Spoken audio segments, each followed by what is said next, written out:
حضرت عمر رضی اللہ تعالیٰ عنہ انصاف کا واقعہ۔ ایک بادشاہ جبلی اور دیہاتی مسلمان۔ حضرت عمر رضی اللہ تعالیٰ عنہ عدل و انصاف میں یکتا ہیں، جن کی نظریہ تاریخ انسانیت میں نہیں ملتی۔ آپ رضی اللہ تعالیٰ عنہ نے عدل و انصاف قائم کرتے ہوئے کبھی کسی کے عہدے، مرتبے یا دولت و شہرت کو خاطر میں نہیں لایا اور ہمیشہ انصاف فرمایا، جس کے متعدد واقعات میں ہمیں تاریخ و سیرت کی مستند کتابوں میں ملتے ہیں۔ چنانچہ فتح شام میں ایک واقعہ نقل کیا گیا ہے۔ ملک قازقستان کا بادشاہ جبلی اپنے چند ساتھیوں کے ساتھ حضرت عمر رضی اللہ تعالیٰ کی خدمت میں حاضر ہو کر مسلمان ہو گیا۔ چند روز کے بعد حضرت عمر رضی اللہ تعالیٰ عنہ حج کے ارادے سے نکلے تو جبلی بھی اس قافلے میں شامل ہو گیا۔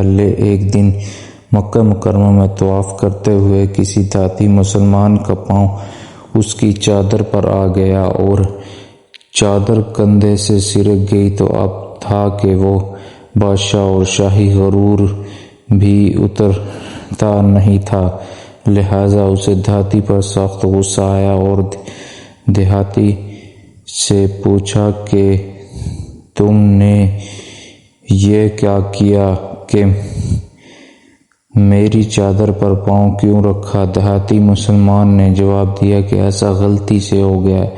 جبلی نے زور سے اس مسلمان کے چہرے پر تھپڑ مارا، ان کی ناک اور دانت زخمی ہو گئے۔ وہ دیہاتی مسلمان حضرت عمر رضی اللہ تعالیٰ عنہ کی خدمت میں حاضر ہوئے اور قصہ سنایا تو آپ رضی اللہ تعالیٰ عنہ نے جبلی کو طلب کیا اور واقعہ کی حقیقت پوچھی۔ کہا کہ اگر میں حرم میں نہ ہوتا تو اسے اس گستاخی پر قتل کر دیتا۔ حضرت عمر رضی اللہ تعالیٰ عنہ نے فرمایا کہ تم اپنی غلطی کا اعتراف کر چکے ہو، اب تمہیں دیہاتی سے معافی مانگو یا قصاص کے لیے تیار ہو جاؤ۔ جبلی نے کہا کہ آپ ایک غریب دیہاتی کے لیے مجھ سے قصاص لے رہے ہیں۔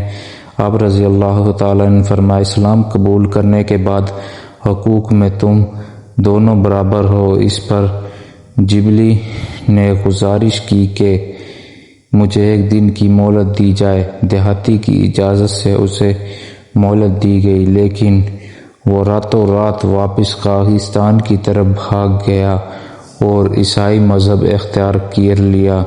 یہ حضرت عمر رضی اللہ تعالیٰ عنہ کی عدالت تھی، جس میں ایک غریب گمنام دیہاتی کو بڑے دربار میں کسی ملک کے بادشاہ کے چہرے پر زوردار تھپڑ مارنے کا حق حاصل تھا۔ اس کی مثال نہ پہلے کبھی ملی اور نہ ہی بعد میں۔ یہ فاروق اعظم رضی اللہ تعالیٰ عنہ ہی ہے جنہوں نے دنیا کو عملی طور پر عدل و انصاف کے مفہوم سمجھائے، اور دنیا میں یہ قائم رہے گا اور ہمیشہ رہے گا۔